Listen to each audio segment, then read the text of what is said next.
Hello students, Vasudev education पर आपका हार्दिक स्वागत है।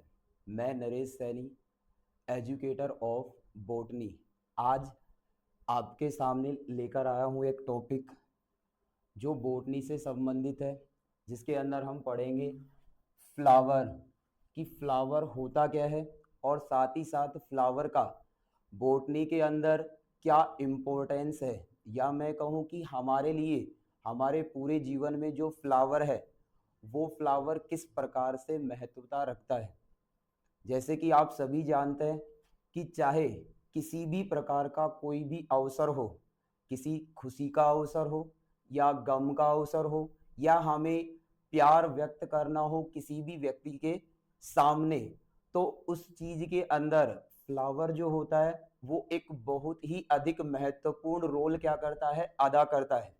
जैसे मैं कहूँ, चाहे हमें खुशी हो उसको जाहिर करने के लिए भी हम किसका यूज कर पाते हैं, फ्लावर का यूज कर पाते हैं। साथ ही साथ अगर बात की जाए, अगर दुख हो, हमें किसी चीज के अंदर अपने घरों में जो भी कोई फंक्शंस है, अगर उससे संबंधित कोई सजावट का काम करना हो, तो अगर चाहे हम कहें कोई भी खुशी या गम का जो भी अवसर है, चाहे हमें खुशी व्यक्त करनी हो, प्यार व्यक्त करना हो, किसी पर गुस्सा व्यक्त करना हो, उन सभी चीजों पर हम अगर बात की जाए किसका यूज ले सकते हैं, एक पुष्प या फ्लावर का यूज ले सकते हैं। लेकिन ये बात हुई हमारे दैनिक जीवन में फ्लावर के इंपॉर्टेंस की।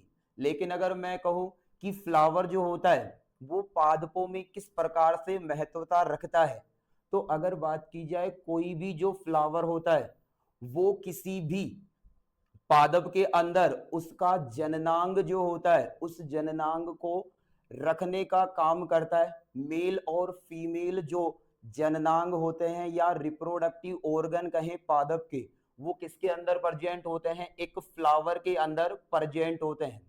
तो अगर बात करें हम सबसे पहले कि जो फ्लावर होता है वो फ्लावर होता क्या है, तो कोई भी जो फ्लावर है, फ्लावर के लिए हम बोल पाते हैं कि फ्लावर जो होता है कि फ्लावर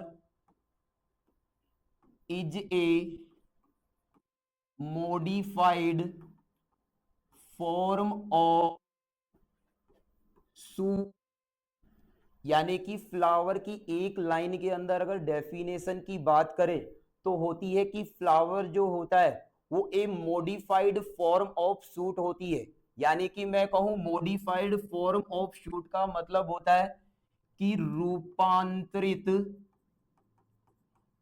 प्रोहो जो होती है, इस रूपांतरित प्रोहो को ही हम पादप की क्या बोलते हैं, फ्लावर बोलते हैं। यानी कि जो फ्लावर का फॉर्मेशन है या सिंथेसिस है वो हमेशा मॉडिफाइड फॉर्म ऑफ सूट, यानी कि सूट के अंदर कुछ मॉडिफिकेशन होने से ही किसका निर्माण होता है, एक फ्लावर का निर्माण होता है।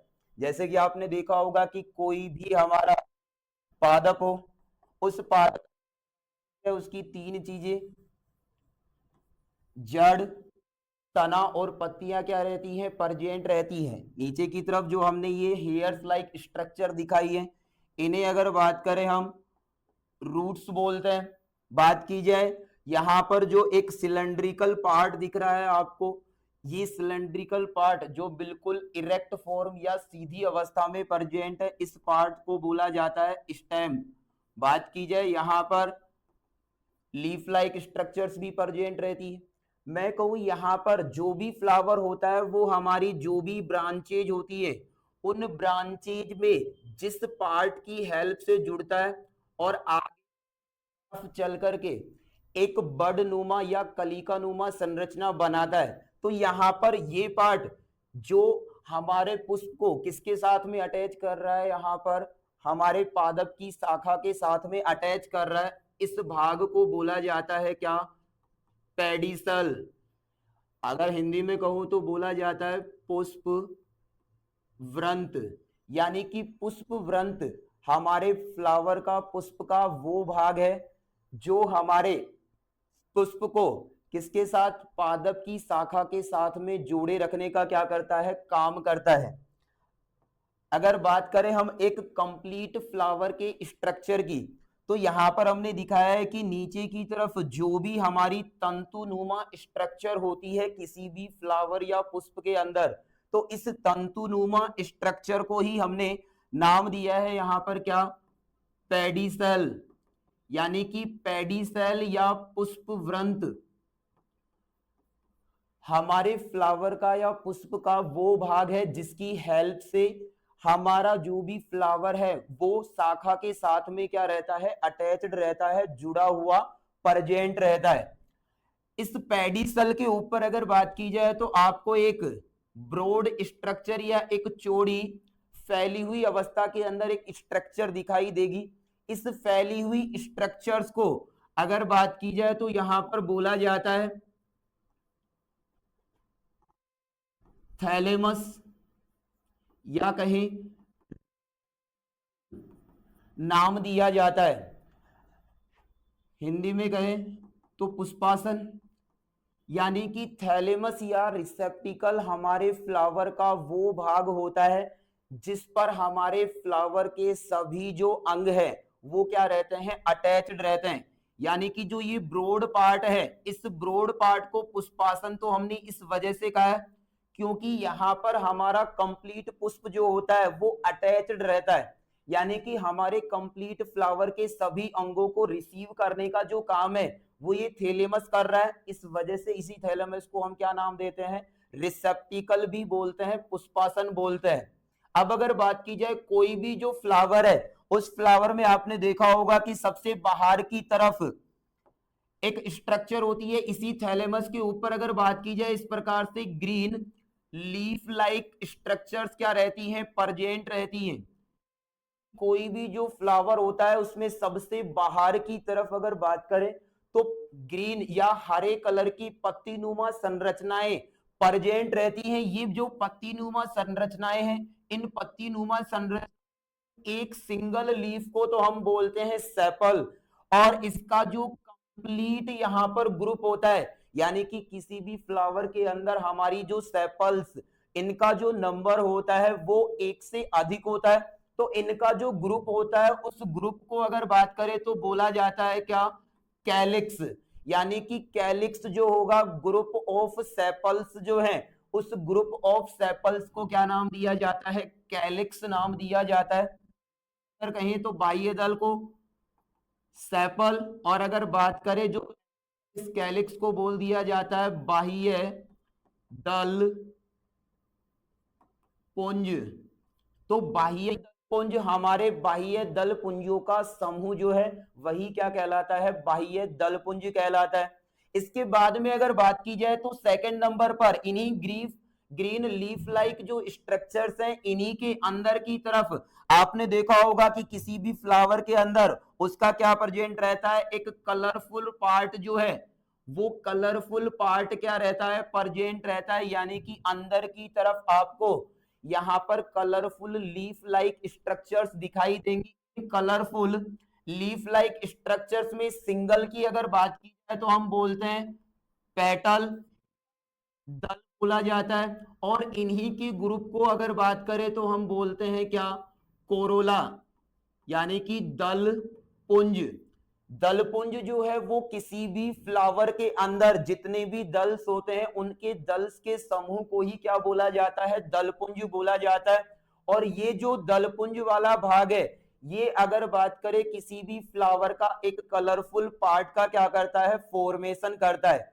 यहां पर अभी तक हमने जो भी दोनों के दोनों अंगक लिखे हैं जिसमें हमारा सेपल और पेटल दोनों आते हैं, ये दोनों के दोनों जो ऑर्गन्स हैं हमारे सेपल्स और पेटल्स, इन दोनों की अगर बात की जाए तो यहां पर ये सारे के सारे जो होते हैं वो केवल और केवल किसी भी पुष्प के अंदर सहायक अंग के रूप में क्या करते हैं, काम करते हैं। सहायक अंग के रूप में या सहायक चक्र जो है, इस सहायक चक्र की फॉर्म में क्या करते हैं, यहां पर वर्क करते हैं। इनको सहायक चक्र के अंदर लिया क्यों जाता है, उसका कारण है कि यहां पर जो सेपल या बाह्य दल है, ये अगर बात करें जब भी हमारा जो पुष्प होता है वो किस स्टेज के अंदर होता है? कलिका अवस्था के अंदर प्रेजेंट होता है। इस कलिका अवस्था के अंदर जब भी हमारा क्या रहेगा? पुष्प रहेगा, तो इस कलिका अवस्था के अंदर उसको सुरक्षा देने का जो काम होता है वो किसका होता है? यहाँ पर सेपल्स का या कैलेक्स का होता है। यानी कि मैं बोल सकता हूं कि जो भी हमारा बाह्य दल है, जो भी हमारा बाह्य दल है, इस बाह्य दल के लिए हम बोल सकते हैं कि किसी भी पुष्प में उपस्थित हरे रंग की पत्तीनुमा संरचनाएं, पत्तीनुमा संरचनाएं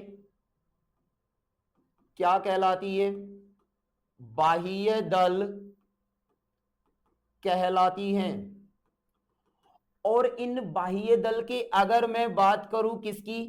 फंक्शन की या कार्य की, तो इन बाह्य दल का मुख्य जो कार्य होता है वो कलिका अवस्था में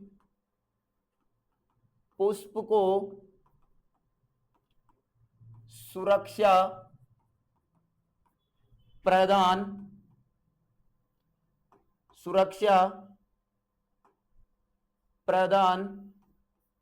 करना होता है।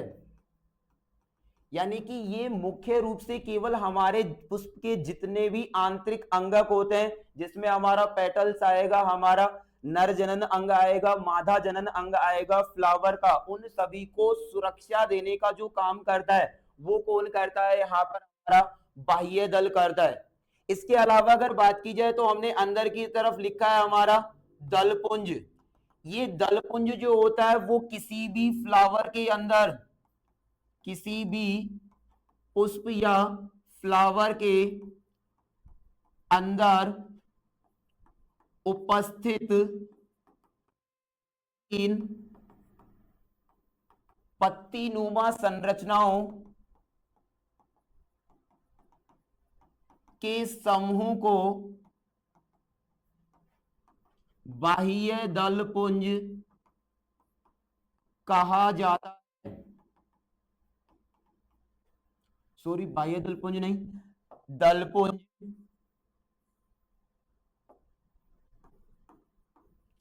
दलपुंज कहा जाता है। यानी कि दलपुंज किसी भी फ्लावर के अंदर उपस्थित क्या होता है? कलरफुल भाग होता है, जिसके लिए अभी हमने यहां पर दिखाया भी था कि जो भी हमारा यहाँ पर कलरफुल पत्तीनुमा भाग दिख रहा है हमारे इस फ्लावर के अंदर, ये सारा का सारा जो भाग होता है, ये सारा का सारा भाग हमारा क्या कहलाता है? यहाँ पर पेटल्स या सेपल्स कहलाता है। अब अगर बात करें तो इसी पत्तीनुमा जो कलरफुल पार्ट है, इसके अंदर की तरफ एक भाग और प्रेजेंट रहता है, जिसमें अगर बात की जाए तो इस प्रकार से बाइलोब्ड स्ट्रक्चर की फॉर्म में आपको ये पार्ट दिखाई देगा। ये जो बाइलोब्ड पार्ट जो प्रेजेंट है, ये तंतुनुमा स्ट्रक्चर के साथ में अगर बात की जाए, इसमें सिंगल को बोला जाता है क्या? स्टेमन। और अगर बात की जाए स्टेमन्स के ग्रुप की, तो स्टेमन के ग्रुप्स को बोला जाता है एंड्रोसियम। हिंदी में अगर बात की जाए तो इसको बोला जाता है पुमंग,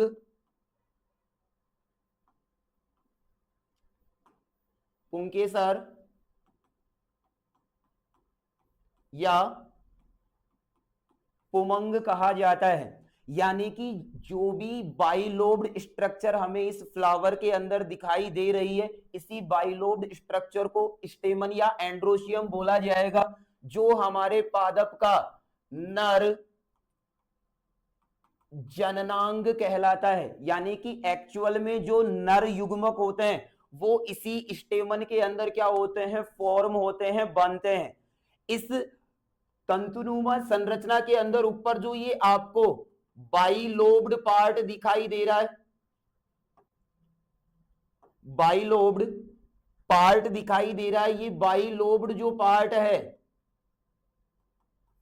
इस बाइलोब्ड पार्ट को बोला जाता है एंथर, या कहें पराग कोष कहा जाता है। और इसको पराग कोष इसी वजह से बोल रहे हैं क्योंकि इसके अंदर किसका फॉर्मेशन होता है, पराग कणों का निर्माण जो होता है, वो पराग कणों का निर्माण किसके अंदर होता है, हमारे इसी पराग कोष के अंदर। तो नीचे की तरफ यहां पर जो ये फिलामेंटस स्ट्रक्चर है, इसी को बोला जाता है क्या, फिलामेंट या तंतु बोला जाता है। और इस तंतु का काम क्या होता है कि हमारा जो पराग कोष है, इस पराग कोष को निश्चित ऊंचाई प्रदान करना जो होता है, वो काम किसका होता है, हमारा यहां पर इस तंतु का होता है। तो बेसिकली अगर बात की जाए किसी भी स्टेमन के अंदर दो पार्ट प्रेजेंट रहते हैं। पहले पार्ट जो है वो एक बाइलोब्ड ब्रॉड पार्ट होता है जिसे एंथर या परागकोश बोला जाता है, और इसी परागकोश के अंदर पराग कणों का निर्माण होता है। आगे चल करके